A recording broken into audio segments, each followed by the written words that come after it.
Hello दोस्तों, आप सभी लोगों का स्वागत है हमारे यूट्यूब चैनल पर। तो आज हम पढ़ेंगे कक्षा 6 हिंदी अक्षरा यूपी बोर्ड का पाठ 7। पाठ का नाम है माँ कह एक कहानी। इस पाठ का हम सभी प्रश्न उत्तर देखेंगे। तो चलिए स्टार्ट करते हैं। अभ्यास प्रश्न में विचार और कल्पना से प्रश्न नंबर 1 है। कहानी के अंत में राहुल जो निर्णय देता है, क्या आप उससे सहमत हैं? यदि आप निर्णय देते तो किसका पक्ष लेते और क्यों? तो इसका उत्तर हो जाएगा हाँ, राहुल ने जो निर्णय दिया है उससे मैं सहमत हूँ। यदि मैं निर्णय देती तो मैं भी रक्षा करने वाले का ही पक्ष लेती, क्योंकि किसी की जान बचाना हमारा नैतिक कर्तव्य है। अगला प्रश्न देखते हैं। पशु पंछियों का शिकार करना दंडनीय अपराध है। आपके विचार में पशु पंछियों के शिकार करने की प्रवृत्ति को रोकने के लिए क्या उपाय करना चाहिए? तो इसका उत्तर हो जाएगा पशु पंछियों का शिकार करना कानूनन जुर्म है। इसके लिए कानून में सज़ा का प्रावधान है, लेकिन फिर भी लोगों को कानून का भय नहीं है और वे पशु पंछियों को मारते हैं। मेरे विचार से इस प्रवृत्ति को रोकने के लिए और कड़े कानून बनाने चाहिए और उसे कड़ाई के साथ लागू करना चाहिए। चलिए अगला प्रश्न देखते हैं। कहानी से प्रश्न नंबर 1 है। कहानी सुनाने के बाद माता ने राहुल से क्या कहा? तो इसका उत्तर हो जाएगा कहानी सुनाने के बाद माता ने राहुल से न्याय करने को कहा। अगला प्रश्न देखते हैं 2 नंबर।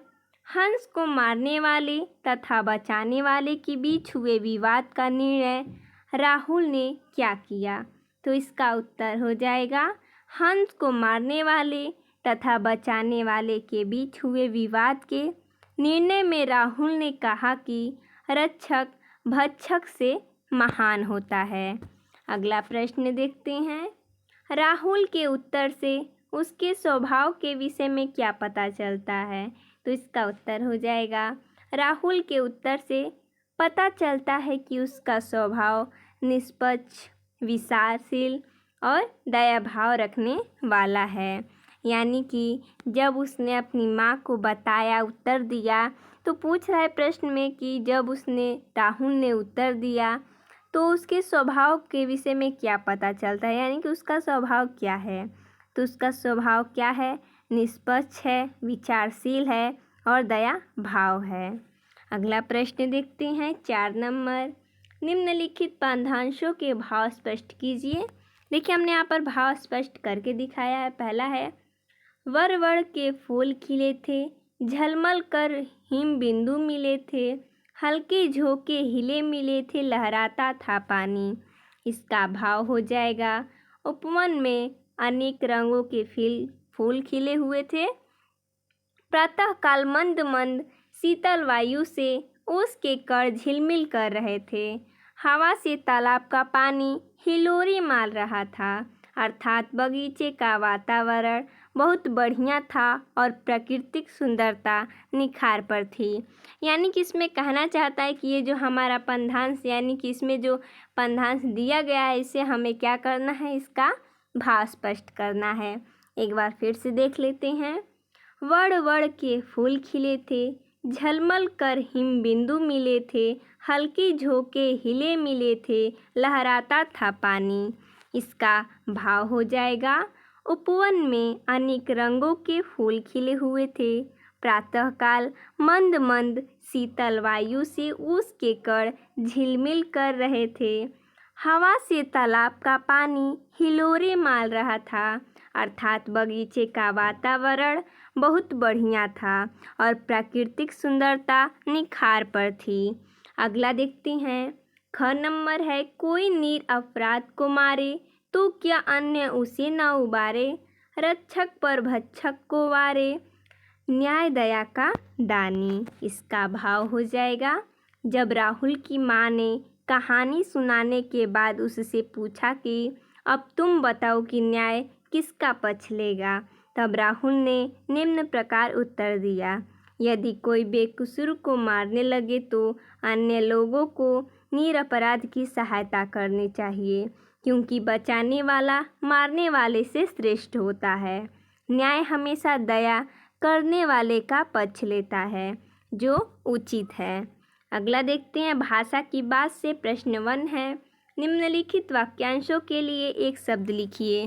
देखिए हमने यहाँ पर एक शब्द लिखा है हठ करने वाला। इसे एक शब्द में बोलते हैं हठी। जिसने अपराध किया हो अपराधी, जिसे डर ना हो निडर, रक्षा करने वाला रक्षक, भक्षण करने वाला भक्षक, पक्ष लेने वाला पक्ष। ये हमने एक शब्द में यहाँ पर लिखा है।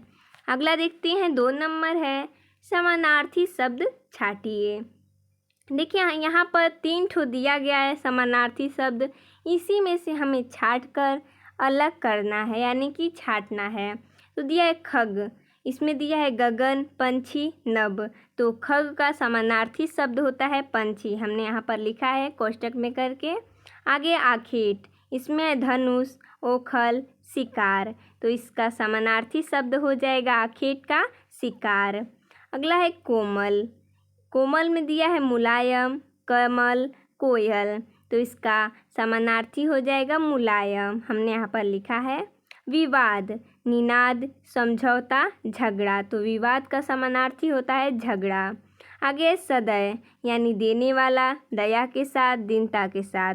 तो इसका सही हो जाएगा दया के साथ। अगला देखते हैं 3 नंबर, हिले मिले, खर, सर और सदय निर्दय शब्द युग्मों में एक जैसा तुक है।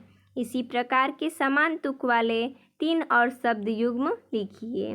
जैसा कि हमने यहाँ पर 3 ठो लिखा है, जय विजय, न्याय अन्याय, जोर शोर। अगला है किसने किससे कहा।